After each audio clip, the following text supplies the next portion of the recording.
الحمد للہ رب العالمین والصلاة والسلام علی سید الانبیاء والمرسلین وعلی آلہ واصحابہ اجمعین۔ میں مولوی صدیق اکبر، یوٹیوب چینل اسرا ٹی وی سے۔ بسم اللہ الرحمن الرحیم۔ مولانا جمال الدین دہلوی عرف شیخ بہلول دہلوی عہد اکبری کے مشاہیر علماء اصحاب سلوک و طریقت میں سے تھے۔ سلوک و طریقت کی تکمیل شیخ محمد داؤد چھنی دال رحمہ اللہ کی خدمت میں کی تھی، اور علوم معقول و منقول میں سید رفیع الدین سلائی الشیرازی کے شاگرد تھے۔ مولانا جمال الدین دہلی میں رہتے تھے اور درس علوم نقلیہ میں استاذ وقت تسلیم کیے جاتے تھے۔ علی الخصوص علوم دینیہ کی تدریس میں اپنا عدیل نہیں رکھتے تھے۔ درس و تدریس کے ساتھ ارشاد و طریقت کا سلسلہ بھی ان سے قائم و جاری تھا۔ دور دور سے لوگ آ کر فیضیاب ہوتے۔ مولانا رفیع الدین محدث رحمہ اللہ کے بعد آپ ہی محدثین کے طرز پر سیاح کی تعلیم دیتے تھے۔ طلباء دوسری جگہوں سے فراغت حاصل کر کے ان کی خدمت میں پہنچتے اور علم حدیث میں استفادہ کرتے۔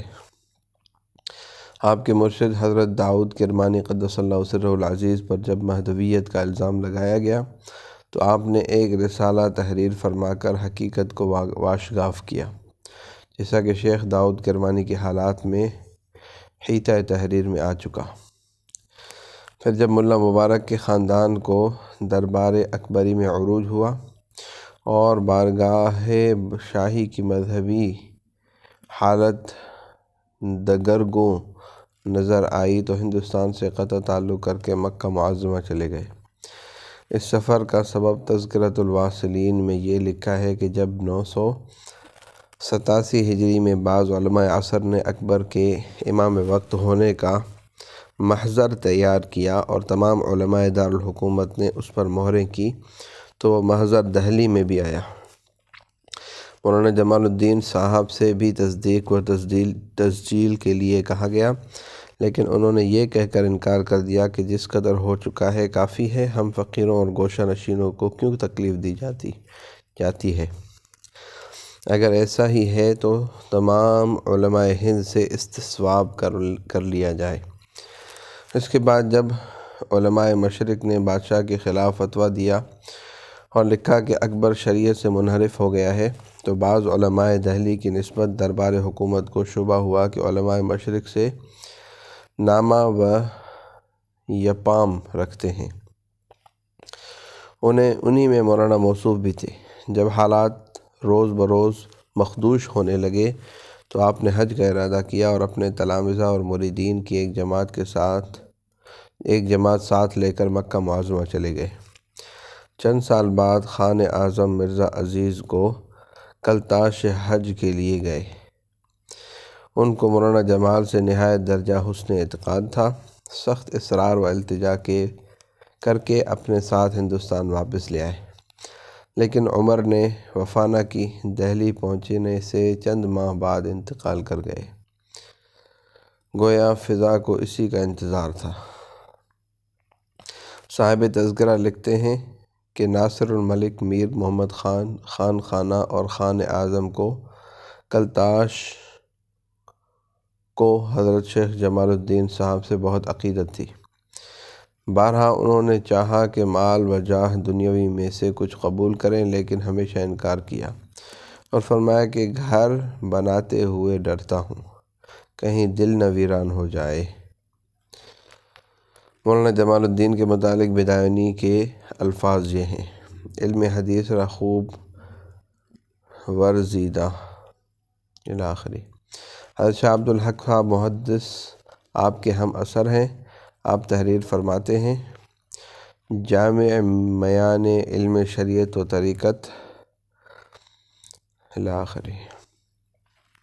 مولانا شیخ منور قدس اللہ سرہ العزیز۔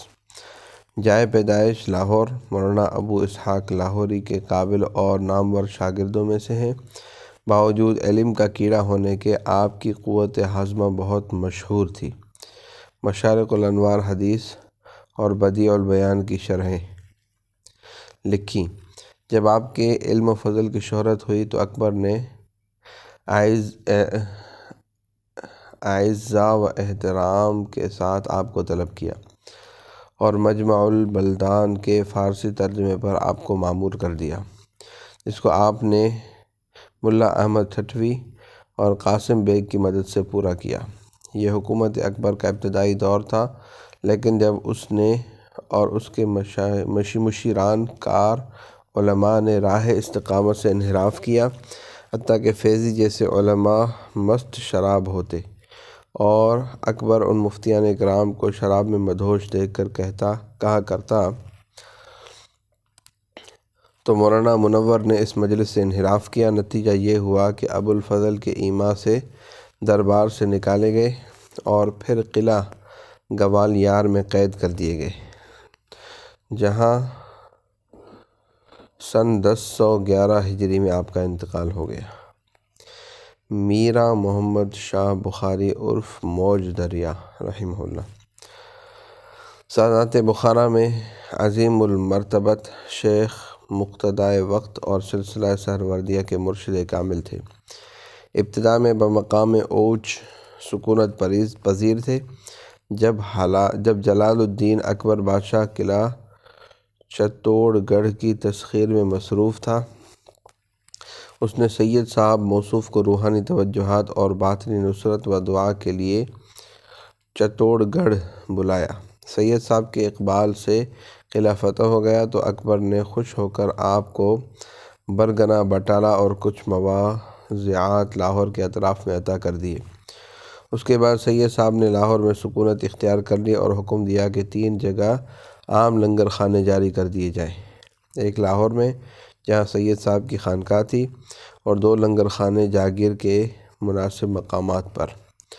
مشہور ہے کہ ایک مرتبہ کسی پنجابی نے آپ کی مجلس میں کہہ دیا، سید سنی نہیں، کاٹھ دی کنی نہیں، یعنی جس طرح لکڑی کی ہنڈیا نہیں ہو سکتی، اہل سنت والجماعت میں سید بھی نہیں ہو سکتے۔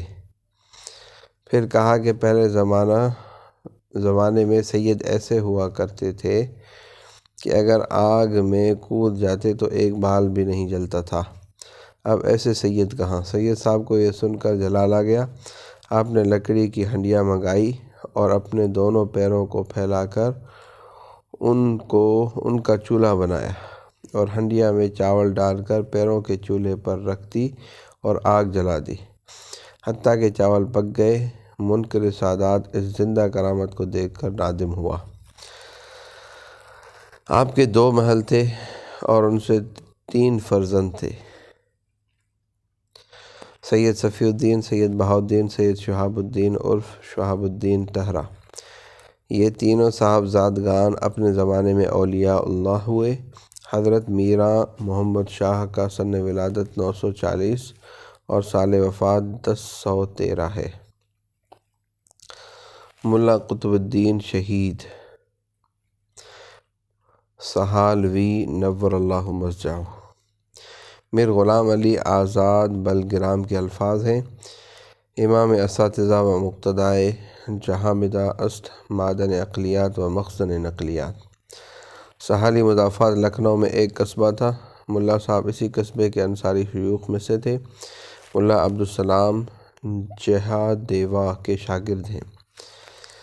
عرصہ دراز تک انجمن درس کو رونق بخشی اور ارباب تحصیل کو پایہ تکمیل تک پہنچایا۔ علماء ہند کے سلسلہ اساتذہ میں آپ کا مرتبہ بہت بلند ہے۔ قصبہ سہالی میں شیوخ کے 2 خاندان عثمانی اور انصاری زمیندار تھے اور زمینداری کے معاملات میں آپس میں دست و گریبان رہتے تھے۔ عثمانی شیوخ نے ایک قریب کے موضع کے خان صاحب سے موافقت کر کے ملا صاحب پر شبخون مارا۔ ملا صاحب کو شربت شہادت نوش جاں کرایا اور آپ کے کتب خانے کو نظر آتش کر دیا۔ اس میں آپ کی تصانیف بھی نظر آتش ہو گئی، جن میں آپ کا وہ گراں قدر حاشیہ بھی تھا جو علامہ دوانی کی شرح عقائد پر آپ نے تحریر فرمایا تھا۔ 1013 ہجری سال شہادت ہے۔ صلی اللہ تعالیٰ علی حبیب سیدنا محمد وعلی آلہ وصحبہ اجمعین برحمتک یا ارحم الراحمین۔